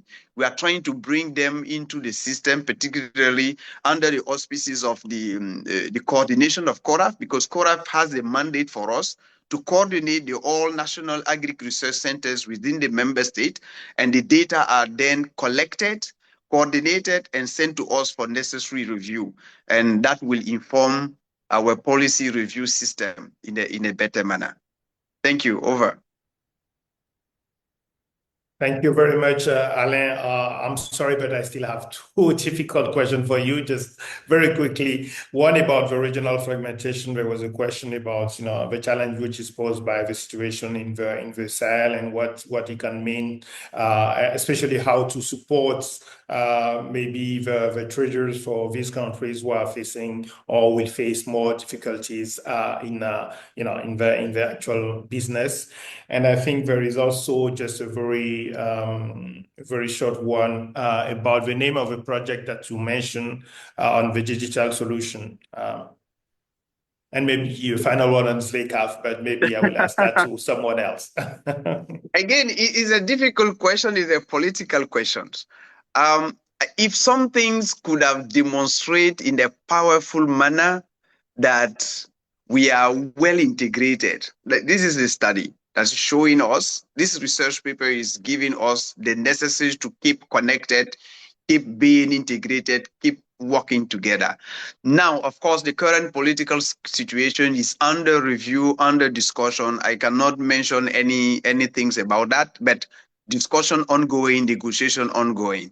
And we know that with the wisdom and from what has happened, the building blocks that happen, all the milestone that has been achieved over the past 15 years of our relationship certainly will not simply collapse because of political reasons. So I believe that this will continue. And beyond that, let me give you a typical example. You know that Chad and Mauritania, for example, are not formally members of ECOWAS, but all the work that we are doing within agriculture and food security achievements, we embark systematically Chad and Mauritania with us because of the proximity of their geographical areas and the relationship between the citizens and the people. So I believe that even though with the difficult situation that we are passing through, the work will still continue beyond the, let's say, the political fragmentation, because I believe that there is no wall between the Sahel and the other countries. There is no physical wall that is built up that will stop the movement of people and the movement of good, the movement of food in between the countries. And Alban showed a slide that I love very well, that dietary complementary system between the various geographical areas. Any country, even though sovereignty is part of the working languages currently, everybody wants to be self-sufficiencies in all agri-commodity. I believe personally that it is not possible. Well, it is possible, but it is difficult to attain. We will still need that complementarity between various countries to take excess of food from some places and complement to the other side, and also complement the nature of the food that we are eating, which is necessary for our nutrition. So I believe on that, and I believe that everybody is also believing on that, and I hope we will continue to work beyond that policy fragmentation. For the FSCP, of course, it will be, SEALS has the mandate to work with all countries. 9 countries are currently under the FSCP, but the component precisely that has been given to SEALS and the other component to CORAF is to work across the ECOWAS 15 member states, even including Chad and Mauritania. So this will still continue in the vein of what we have given as a mandate and in the framework of the program. And again, certainly I will no longer have time to speak. I will have also to go for some other assignment. Again, congratulations for the moderation to you personally. Thanks to my colleague. We call all of us colleague because it's like it's a dream team, regional team. We are working together. And again, thanks for the research paper that has been done. We will have a session on that particular document in Abidjan here during the SARA. And it will be, I think, a very great event that we are organizing. It will be also connected online. I call upon all the participants today here to get that rendezvous in the memoir, and then they will participate. Alban can give more detail on that later on. Thank you very much. Over. Thank you, Alain C. Traore. Thank you very much for your availability. Always, again, passion to share your thoughts, your insights about the region and especially agriculture and trade. So thank you very much for your participation. I think it was extremely useful for us. There is a block of questions for Alban. I think it would be good to come back on maybe the explanation of why we have this very huge level of unrecorded trades. Do you have some explanation from these reports? A question also about what would be the most efficient and sustainable approach to collect more data on the regional trades. And then there was a specific question about the share of calories from animal origin in the intra-regional trade. That's very, very specific. I don't know if you have some data to share about that. And I think finally, one about the access to finance and access to infrastructure. I think the two were mentioned as the key factors impeding regional trades. Is there a link between the two, and is there kind of a systemic way to address this issue, the access to finance and access to good infrastructure to facilitate regional trade? Alban? Thank you, Gilles, for these questions. I will answer 1, 3, 4. Apologies, number 2, I didn't hear very well, but I'll start off with the first, third, and fourth question. So on the first one, so why is unrecorded food trade or regional food trade so high in the region? So there are a number of factors. First of all, when we say unrecorded food trade, there are two sources of unrecorded food trade. There is food trade that flows through formal border points, but that is not recorded. So a big reason for that, especially in the agricultural, so for agricultural goods, is that, and especially in the ECOWAS space, is that these goods are not or very little taxed. There is a statistical tax, for instance, but they are not taxed. There's no levy on them, at least formally. And so it does happen quite a lot that custom officers will expedite the flow of agricultural goods from one border to the other and will not record the transaction or the flow crossing the border. And so you will have a lot of agricultural goods crossing the borders between throughout the region that even though they are going through formal points, they are not recorded.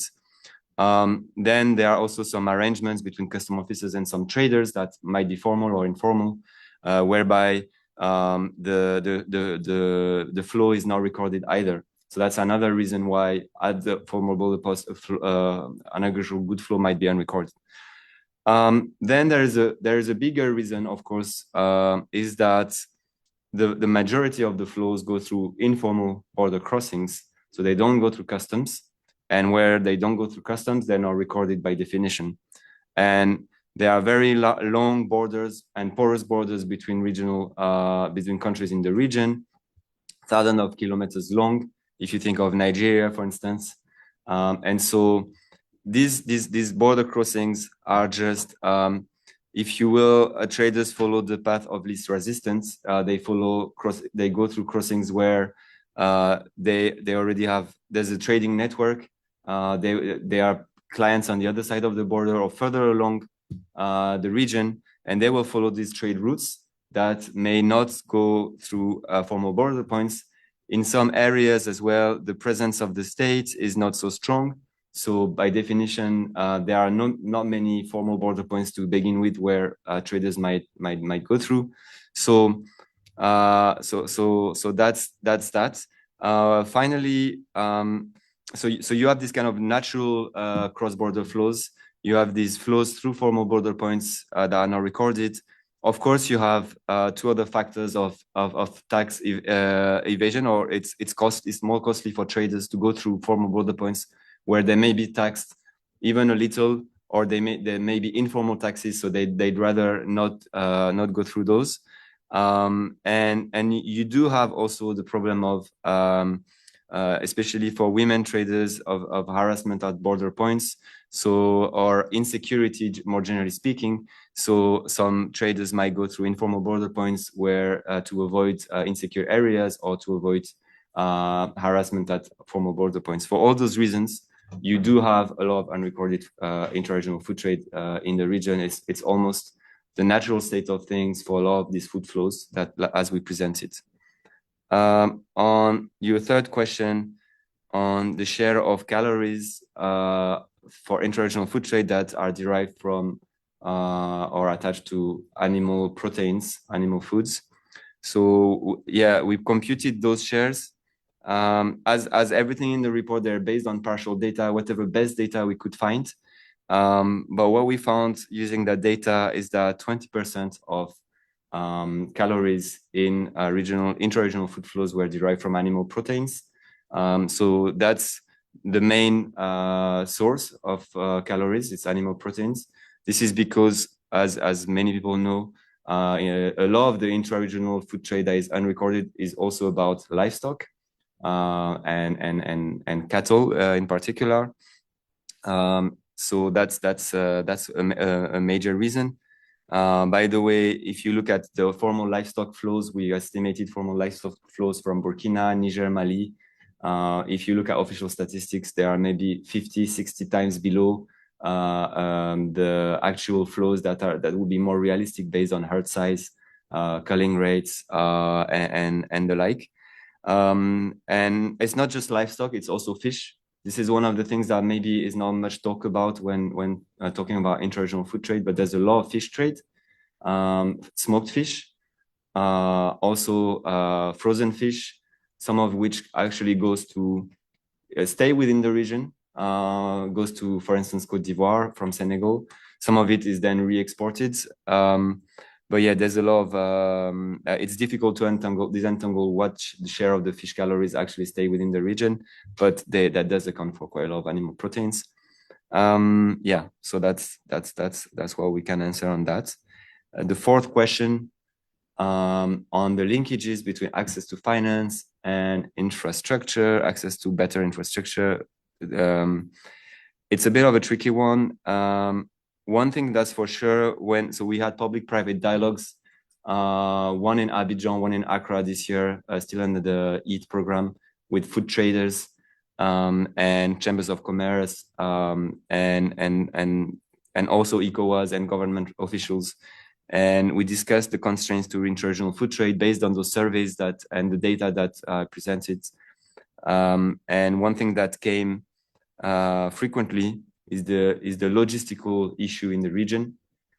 So it is road quality, but it's not just road quality. It's also other infrastructure like maritime, river, because there's a lot of trade that happens through rivers. A lot of maritime intra-regional food trade that goes overlooked.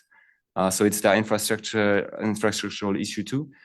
But it's also the logistical aspect of it. So having access to, for instance, transportation services is difficult for small scale and medium scale traders that do not have their own fleet. And so here you can tie the two. The traders that responded to the survey are traders. They're not, most of them are not into logistics, but having better access to finance for those entrepreneurs that want to invest and start logistical companies is also, I think, critical. And this is one of the limiting factors to inter-regional food trade that's perhaps is not always discussed. It is very difficult for these small and medium scale traders to trade food from one place to another. Oftentimes, if they are small scale, they have to, or let's say medium scale, they have to use civilian buses to convey their goods from one place to another. So yeah, that I can say. And on a more macro scale, of course, I think this ties to the question of in public and private large-scale investment in food trade corridors across the region. This is something, obviously, that is being more and more discussed with the large investment. I think AFDB recently mentioned $15 billion needing to be invested in the Lagos-Abidjan corridor to transform food trade in the region. So this is a topic also, I think that's going to gain a lot of traction over the next years. The need to raise financing for funding infrastructural investment for this food trade corridor, so Lagos, Abidjan, but also some of the less mentioned one, like Dakar, Bamako. And obviously, in the current context, the Niamey, Lomé corridor, for instance, is critical to grow. So yeah, having access to this capital to develop these corridors is a way to kind of answer this question of infrastructure and access to finance. So apologies on the second question, I didn't get it, but yeah, our data systems. Thank you very much. It was about the data collection and what would be the most efficient way to collect this data on informal trade.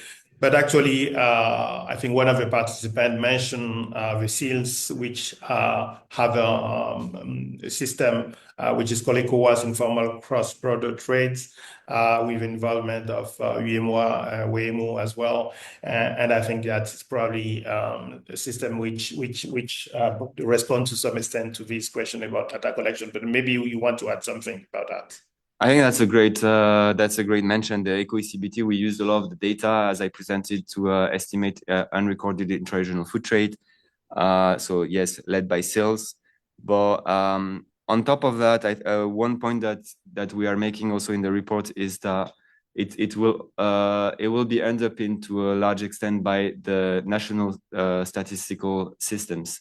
So national statistical institutions already collect data on a number of aspects, and that includes some surveys on unrecorded food trade. So I think there is a need for a regional effort like that can be led by ECOWAS, for instance, and the institutions like SILS that have this ECOWAS approach and methodology. And from the private sector, for instance, people mentioned WACTAF, the West Africa Cross-Border Food Trade Association. So these regional level organizations are really important, but then it also needs to bring on board the national statistical institutions that do the work on a daily basis or weekly basis to collect data on a number of aspects, including trade, and of course, also the customs. So I think, and at the national level. So that's just what I wanted to add. Thank you, Gilles. Over to you. Thank you so much. I think one of the very clear recommendations coming from the report is this need to reinforce the national statistics institutions and the importance of data and research more generally. So thank you very much for that. We are getting very close to the end of this webinar, but I would like to give a possibility for each of our panelists, maybe for a very final words, and maybe for Minister Cooper. There was this question about the language and security issues as an impediment to regional trade and the lack of involvement by the policymakers of grassroots communities in designing the policies. So maybe you have something to say about that. You know, what can be done to increase maybe the involvement of all the actors in grassroots communities, and also about the expectation from the ZLECAf in French, which is the African Free Trade Agreement. What are your expectations also as someone from the private sector from these CTA, and to what extent the discussion about regional integration still relevant if we have a real nationalization of these free trade agreements across the continent. And very quickly, please. Well, thank you, Gilles. You gave me, I think the question is longer than I'm not really sure what the first part of the question, if you could repeat it. Grassroots communities and the involvement of grassroots communities by the policymakers. I think this is something that we all struggle with.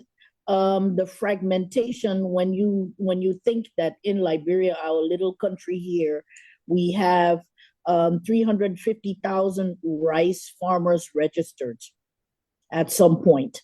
How do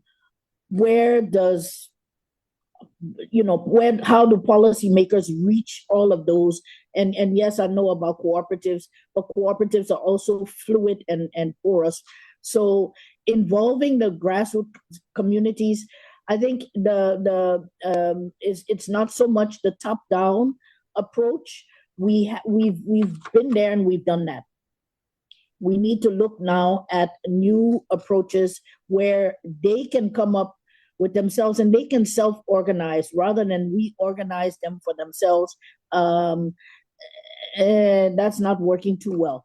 So from the private sector, one of the things that we do is that we form these days, we form these chat groups and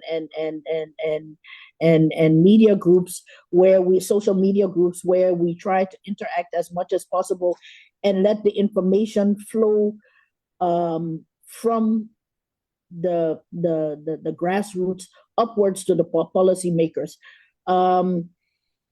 It's a work in progress.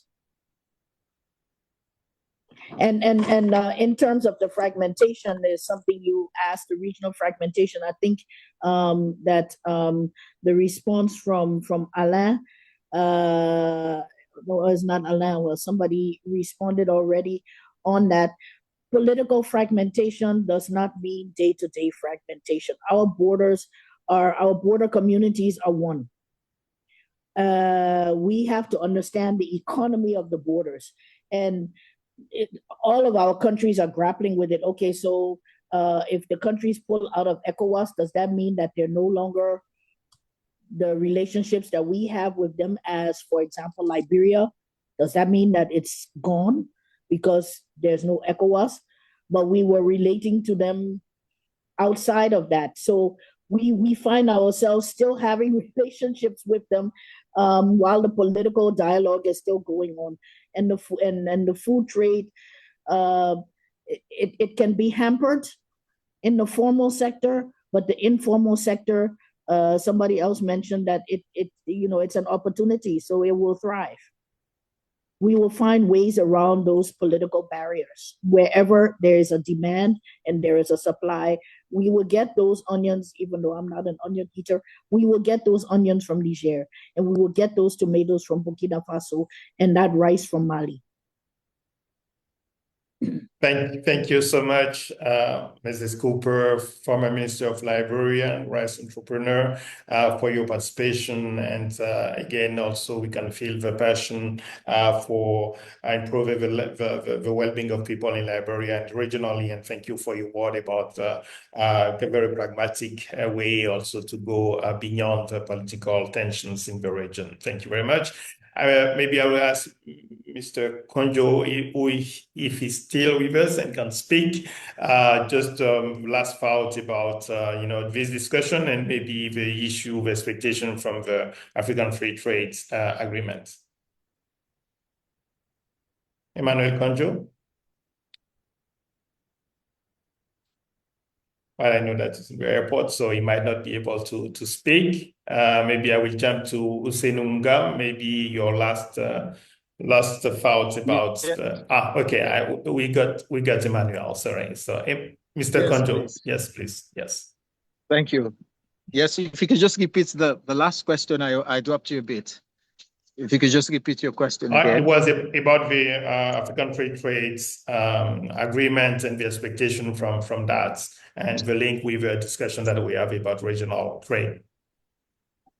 Well, AFTA is the game changer for us, but there is still a lot more work to be done. How do we integrate the continental agreements within the regional agreements is the biggest challenge. So the RECs are supposed to be the building blocks into the continental one. Now we have ECOWAS, and we all know what the other issues are. Trade is critical, it's important, but we need the political dimension as well, the political economy side to it. So we need to strengthen on the governance angle, but also importantly, it's on the corporate governance side, where the preferential trade agreement within the AFTA is for the business people. We're still not having the private sector have the buy-in as they should, considering that most of our businesses, especially in my country and in West Africa and in Africa in general, are largely informal. How do we get our people our businesses to be formalized, to understand the benefits. And also so once we're able to do that, you get the private sector to come in. And it's the private sector together within the regions that would be able to build the trade infrastructure. It's still a challenge, traveling from one side of the continent to the other, movement of goods. It's not that there is not markets, but the access, how do we reach out? So we continue to engage, we continue to work on the protocols. We are asking for countries that have not ratified some of the protocols to do so. So then we have this coalition of the willing to be able to move the agenda forward. But thankfully from our region at ECOWAS, I think we have done a lot, and we continue to work in that regard. So we are leveraging on the experience from the ETLS, the ECOWAS Trade Liberalization Scheme, to roll it out to the greater AFCFTA markets. So there are still issues there, like I mentioned, that we need to do, but importantly, is to get the private sector on board. Thank you so much, Mr. Emmanuel Konjo, Chief Director of the Ministry of Trade and Industry in Sierra Leone. Thank you for being with us. I think it was very good to have Liberia, Sierra Leone, people from the policy side. So thanks again. And then I will turn to Ousseynou Ngam, maybe very quickly your final words, and then Isaac Goka. Ousseynou.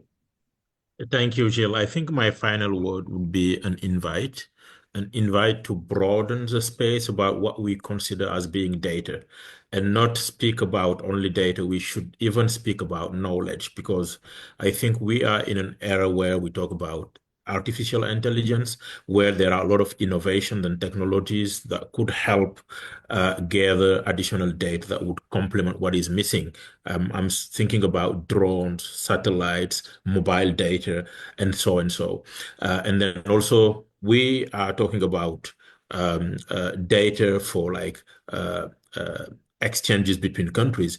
You know that those populations, those community-based organizations at the borders, they have always been resilient in developing processes to collect information that actually can be useful, that sometimes is even more, let's say, accurate than the official statistics that are available. So it's a call for everyone to broaden the space and consider what can be used as data.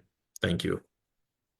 Thank you very much. The importance of data, but the importance of knowledge more generally. Of course, I'm very happy to hear that from the perspective of a think tank. So it was very good to have you as well, Ousseynou Ngam from the Hewlett Foundation. Thank you very much. Isaac Goka from Agra, also your very last words. Sure. I think I would want to dig down on the need for a concerted effort.